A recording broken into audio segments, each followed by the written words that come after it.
Very good evening, and thanks for clicking on to the Tuesday edition of Vogan's European Outlook. There is so many things going on, so let's get right to it then. We've got an area of low pressure, the most anomalous low anywhere in the Northern Hemisphere, spinning to the north of Scotland at the moment. Pressure at around 968 millibars, but there is no deeper low anywhere in the Northern Hemisphere at the moment. And what that's doing is it's bringing some seasonably cool, wet and windy conditions across particularly north and western areas. Winds in excess of 70 miles an hour over high ground, in excess of 50, even closing in on 60 at low levels in the Isle of Lewis.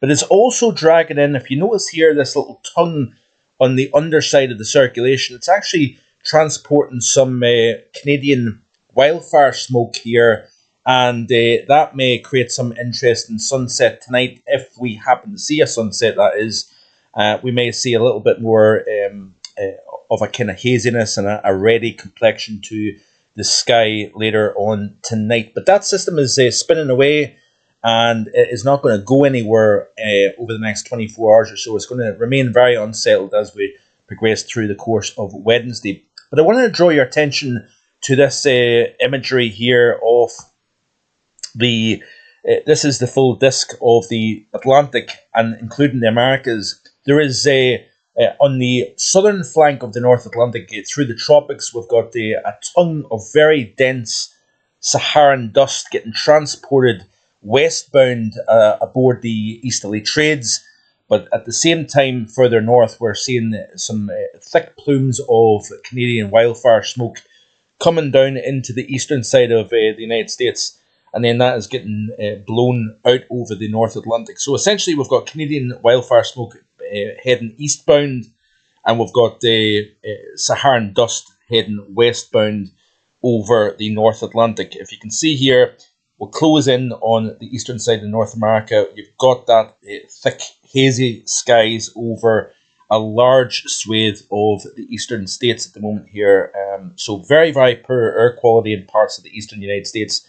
That is also creating some hazards for folks here. But equally so, if you go down to the Caribbean, we're talking about Saharan dust, and that is causing an issue through the Caribbean. So you can actually see the milky colours, the kind of sandy colour here, representative of the thick dust that is getting driven off the Sahara. If we look at the far east Sahara, it is very, very present here. You can see it very clearly in this high resolution imagery here. So lots going on, and it is always fascinating to watch what's taking place around the world.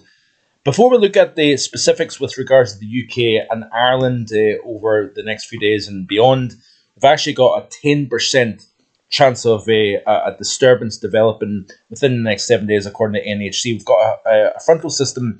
This is the time of the year where you've got these frontal systems that drop south off the North American continent, out over the warm waters of the Gulf, the Southeast Atlantic waters of the United States, Caribbean. We've got water temperatures here into the 80s, and what happens is these frontal systems cross out over the Gulf Stream and can spin up small circulations, become closed. They would become a tropical disturbance here. So we have got a small opportunity for some sort of development over the next 7 days here, but that is fairly low key. In terms of the Pacific, we may see our second named storm of the 2025 Pacific season. This would become Barbara. There's a 60% chance, according to NHC, for this developing over very warm waters. Water temperatures as high as 91 Fahrenheit at the moment, which is very exceptional. But as we've seen with Alvin back the end of last week through the weekend, this system drifts northwards into cooler waters, more hostile winds, and the system is not going to do anything particularly significant. So I've talked about the Atlantic with the Canadian wildfire smoke, the Saharan dust plume. Let's get to the details with regards to the UK then. We've got an area of low pressure, like I said, 968 millibars, spinning away. It's the deepest low anywhere in the Northern Hemisphere. You can see the squeezed isobars indicate we've got some very strong winds coming in off the Atlantic. Winds at the moment here, currently 68 over Kernwell. We did see 74 plus over the last couple of hours. So the winds have dropped ever so slightly. And you can also see here 59 mile per hour at Stornoway, 52 at South Uist, Wick 51. So we do have some fairly gusty winds. I know people further south and east probably saying, what's the big deal? It's sunny. There's only a light breeze blowing, but certainly not the case the further north you go. So, like I say, deep area of low pressure, that is going to remain in control over the next couple of days here. It's not going anywhere fast because of high pressure over Scandinavia. Very, very showery regime. We've had some nasty conditions up over Iceland. Rain, sleet, snow, severe gales. It has been a very poor start to the meteorological summer up here in Iceland, given what we've seen during the month of May and through much of spring up in Iceland. But that washing machine effect will be continuing to drive some very unsettled conditions both in Iceland and over much of the UK over the next 24 hours or so. Eventually that system will start to kind of drift a little bit further north, but again we're in a fairly showery and unsettled regime with more areas of low pressure running in off the Atlantic. There is opportunity for higher pressure building in, but it may be a slow and bumpy process. But I'm optimistic that yes, we're going to see more areas of low pressure moving in off the Atlantic, but there is opportunities for that warmth that we've seen particularly late last week and through the weekend, building over Spain, 3 days in a row of 40 plus in Sevilla. That warm air is eventually going to start to try and drift northwards here, and you can see that quite clearly off the ECMWF 850s. Over the next day or two, we're cycling some chillier off both Greenland and Iceland in over the UK, continuing to suppress the daytime temperatures, feeling chilly at nighttime as well, by the way. But they continue to play through the loop. There's that warmth well displaced to the south. Even temperatures today nowhere near as warm over Spain as they have been in recent days. But as you can see here, once we start to see a little bit of a change, a little bit of an adjustment, higher pressure trying to exert influence over the UK and Ireland, deeper areas of low pressure shifted further west over the Atlantic. That then creates a bit of an open door to some proper warmth coming up from the south. We've got a little glancing blow seen by the ECM Thursday the 12th of June, so we're still talking a wee while away yet, not getting too carried away. I've said all along that I think middle month we're going to see the opportunity for higher pressure and warmer air, potentially some fairly hot air getting drawn northwards here, but it is all subject to change. There is a lot of complexity to the atmosphere, of course, and the models can go back and forth. Then there's another opportunity towards the middle portions of this month for some real warmth trying to get lifted north here. In terms of the next 7 days then, firmly cyclonic regime with a deep low centred between Iceland and Norway. That means that we're firmly in the trough across the UK and Ireland. So cooler and wetter than average conditions, particularly the further north and west you go over the British Isles. In terms of the temperature anomalies, you can see here it's actually firmly below average in terms of the anomaly over the next 7 days. This takes out to the 9th of June. And in terms of precipitation, we're talking about wetter than average conditions, especially, like I said, the further west and north you go. But if we go back to the upper height chart here, go back to the here and now, there is indications that higher pressure is going to build in towards the period Wednesday 11th through the 18th of June. With that higher pressure comes drier than average conditions and also warmer than average temperatures as well. How warm compared to average very much remains to be seen. So here are the current temperatures across the continent at the moment at the time of recording. You can see here, like I said, nowhere near as warm across Spain and Portugal. We've got a little bit of warmth trying to build into the near continent here. All the while we've got the chillier conditions coming in around that area of deep low pressure. Look at Iceland, temperatures at around freezing across the north and low to mid single figures across the south. Factor in gusty winds, it feels like below freezing. Notice here we've got the hottest conditions across Europe, south and east of the continent. Obviously, let me just see here. Let me just show you the radar imagery here. So Again, like I say, plenty of showers getting blown west to east across the British Isles. The further south you go, the more settled it becomes, especially through the Midlands here. We've got the fairly decent conditions. Temperature-wise across the British Isles, this is how it's looking. So you can see that we're generally in upper single figures across the West Highlands, 15, 16 in the east. So we've got this distinct east to west contrast as highlighted in yesterday's video. Further south you go, you're still scraping 20 Celsius in eastern portions of England. In terms of the real feel here, this is how the wind chills are looking like. Actually only feeling like 3 or 4 Celsius in the west when you factor in the temperature versus the wind speeds at the moment here. Even feeling like -8, believe it or not.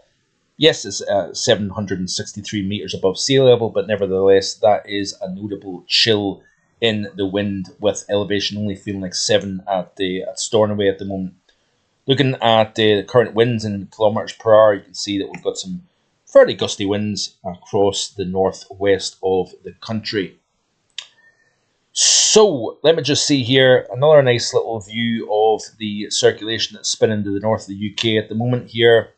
Got this fairly active jet stream dragging in that Canadian wildfire smoke across the north, while we've got that plume of thick Saharan dust getting driven all the way across the Atlantic and into the Caribbean and the Gulf of Mexico. Spring, let's very quickly touch on it. It was a double record breaker according to the Met Office. Spring 2025, warmest and sunniest on record for the UK as a whole. So, the UK, all 4 nations have recorded their warm spring for mean temperature since the series back to 1884, surpassing the previous record of 2024, so it beats last year's record breaker. The season also outshone the rest, claiming the title for the sunniest spring on record for the UK. Northern Ireland, Scotland, Wales with England recording its second sunniest spring since records began in 1910. Now, this is probably the most notable aspect, is the to put into context, spring 2025 is now the 4th sunniest season overall for the UK, with only 3 summers surpassing what we've seen during the spring of 2025. And that's records dating back to 1910. That is very significant, by the way, to, it's basically the sunniest season with only 3 beaten 2025. So, remarkable season unfolded month by month, beginning the record-breaking sunny March. That set the tone with above average temperatures and significantly reduced rainfall. April 25 continued the spring with the UK's sunniest April. So sunniest March, sunniest April, and then that was maintained through the majority of May. Now, these very warm waters, by the way, the west of the UK and Ireland, probably aided this return to more Atlantic-driven weather. We've seen a lot of rain over the final week of May, so instead of it being one of the driest, it's notched well up the list in terms of dry May because of the amount of rain that was seen during that final week. But I think those warmer than average waters, +4 above the average compared to what is considered normal at this time of the year, probably aided the amount of rain that we've seen. Remarkable breaking temperatures, record-breaking temperatures. The spring mean temperature 9.5, surpassing the long-term climatological average by 1.4 Celsius, making it the warmest spring since the series back to 1884. It's worth noting that 8 of the last 10 warmest springs on record was since 2000, with 3 of the warmest springs since 2017. So this is the mean temperature anomaly for the entire season of spring 25. You can see how warm it was, especially the further north we went over the UK. In terms of the ocean marine heat wave that we've got, water temperatures 4 above the average, which is quite exceptional. And then I've obviously mentioned the exceptional sunshine. In terms of rainfall, it was a firmly drier than average spring as a whole.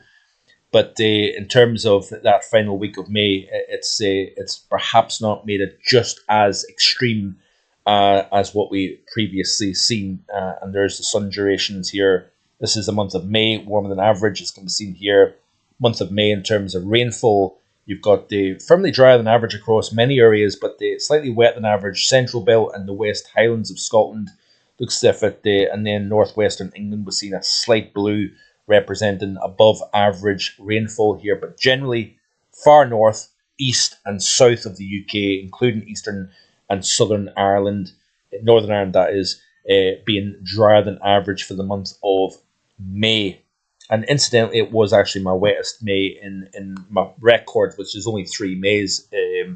The site is quite short lived, but the 51 millimetres of rain, pretty much all fallen in that final week, made it my wettest May on record, which is quite interesting. So that is it for today.